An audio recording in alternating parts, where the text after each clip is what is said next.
और आज एक बड़ी महत्वपूर्ण बात और चर्चा हम करने जा रहे हैं। आप लोग यहाँ पर एक तस्वीर देख सकते हैं। वो तस्वीर है एक बहुत युवा मुख्यमंत्री हैं और ये युवा मुख्यमंत्री हैं भाई आंध्र प्रदेश के मुख्यमंत्री वाईएस जगनमोहन रेड्डी साहब। वाईएस जगनमोहन रेड्डी साहब की तस्वीर हमने इसलिए लगाई है, एक बड़ा जबरदस्त इनके द्वारा फैसला लिया गया और वो फैसले को अब कहीं ना कहीं वो एक चुनौती के रूप में तब्दील हो गया है। उसमें बहुत सारे लोग कानून के जानकार भी शामिल हो गए हैं। तो अब मामला ये बनता है, क्या इनके द्वारा जो लिया गया फैसला है, क्या उस फैसले के ऊपर जो अधिकार है, वो फैसले लेने की जो अंतिम जो कह सकते हो अदालत है, या वो फैसला लेने का जो अंतिम अधिकारिता है, वो क्या संसद के पास है या उस राज्य के पास है? तो जी हाँ, ये एक बहुत एकदम ताजा मसला है। और ताजा मसला है जब वर्ष 2014 को 2 जून को आंध्र प्रदेश से तेलंगाना राज्य कट के अलग हुआ और एक नए राज्य का निर्माण हो जाता है तेलंगाना। तेलंगाना 2 जून 2014 को बनता है और तेलंगाना जब बनता है तो आंध्र प्रदेश से लगभग एग्जैक्ट 10 जिले चले जाते हैं तेलंगाना में। उसमें एक हैदराबाद भी शामिल होता है। तो एक समस्या आती है कि अब तेलंगाना की राजधानी और आंध्र प्रदेश की राजधानी क्या बने। तो एक दोनों राज्यों में सहमति बनती है कि भाई जो हैदराबाद है वो 10 साल के लिए आंध्र प्रदेश की भी राजधानी रहेगी और तेलंगाना की भी राजधानी रहेगी। तो यानी कि 2024 में कहा गया कि तेलंगाना राज्य की अपनी एक नई राजधानी बनाई जानी चाहिए। अब यह मामला हुआ, ऐसा 2014 में हुआ।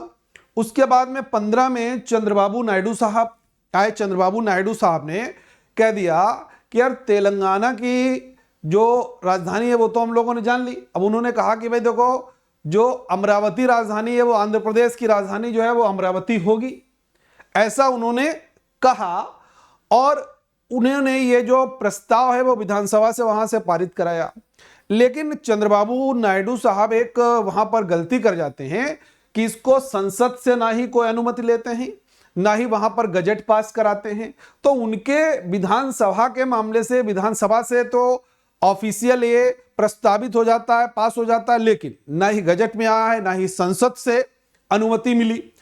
अब ये उन्होंने गलती की और ये गलती अब यहां पर निकल के आई है। उसके बाद 20 में ये जब आते हैं वाईएसआर साहब, यानी कि वाईएस जगनमोहन रेड्डी साहब, वाईएसआर साहब के सुपुत्र हैं ये, तो जब ये बनते हैं तो ये कहते हैं कि भाई 3 राजधानियां जो हैं वो बनाई जा सकती हैं। कुर्नूल का भी नाम लेते हैं, अमरावती का भी नाम लेते हैं, ये कुछ नाम लेते हैं, कहते हैं कि ये जो है इनमें से राजधानी बनाई जाएंगी।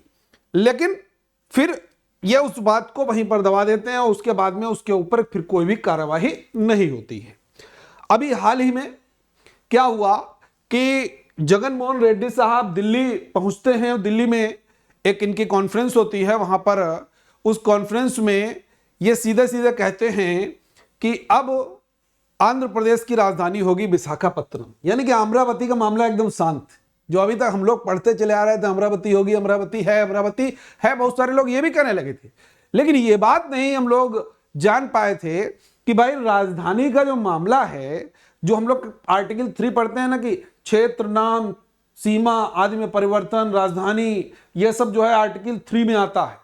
और आर्टिकल 3 में यह अधिकार संसद के पास है। जैसा कि कानूनी विशेषज्ञ वगैरह या संविधान जब हम पढ़ते हैं तो हमारे पास ये जानकारी एकत्रित होती है। अब इन्होंने साहब ने तो कह दिया दिल्ली में बैठे कॉन्फ्रेंस में कि भैया अब जो राजधानी है वो विशाखापत्तनम होगी और हम खुद विशाखापत्तनम शिफ्ट हो रहे हैं, ऐसा उन्होंने कह दिया जगन साहब ने। अब जगन साहब ने जब ऐसा कह दिया और साथ में एक चीज और जोड़ दी, कहा हम वहां पर एक ग्लोबल इन्वेस्टर समिट कर रहे हैं और उस ग्लोबल इन्वेस्टर समिट में जो भारत के और विश्व के जो बड़े बड़े उद्योगपति हैं उनको हम आमंत्रित कर रहे हैं कि भाई हमारे राज्य में आइए, अपना इन्वेस्टमेंट करिए, हमारे राज्य को चमकाइए। ऐसा उन्होंने सीधे सीधे कह दिया। अब मामला हमने अभी आपको बताया कि चंद्रबाबू नायडू साहब ने कह दिया था कि भाई अमरावती होगी, लेकिन विधानसभा से प्रस्ताव पारित करा दिया, ना ही उसको संसद से पास हुआ, ना ही वो गजट में शामिल हुआ, तो वो ऑफिशियल हुआ नहीं। अब इन्होंने कह दिया विशाखापत्तनम होगी। अब मामला यह फंस गया है कि इसको एक चुनौती दी जा रही है कि जब यह मामला संसद के पास अधिकार है तो क्या वाईएस जगन मोहन रेड्डी साहब हैं, क्या ये राजधानी विशाखापत्तनम को कर पाएंगे? ये हम लोगों को देखना पड़ेगा। अब अभी तक के लिए हम लोग ये याद कर सकते हैं करंट अफेयर्स के लिहाज से कि भाई जगन मोहन रेड्डी साहब ने कह दिया कि विशाखापत्तनम जो है वो अब आंध्र प्रदेश की नई राजधानी होगी। अब अगर थोड़ी सी संरचना की अगर हम लोग बातचीत करते हैं, थोड़ा सा ध्यान दोगे, ये भाई आंध्र प्रदेश का एक मैप आ जाता है। आंध्र प्रदेश का जब मैप देखते हैं तो हमने कहा कि तेलंगाना जब अलग हुआ तो 10 जिले चले गए, भाई आंध्र प्रदेश से 10 जिले कट के चले गए तेलंगाना में। अब हैदराबाद भी चला जाता है। तो जो समस्या आती है यार राजधानी क्या होगी, तो सभी दोनों राज्य सहमति बनाते हैं कि यार 10 साल के लिए करेंगे और 24 में तेलंगाना जो है वो, आंध्र प्रदेश जो है वो अपनी राज्य जो है वो अपनी नई राजधानी बना लेगा। तो अब मामला फंस गया।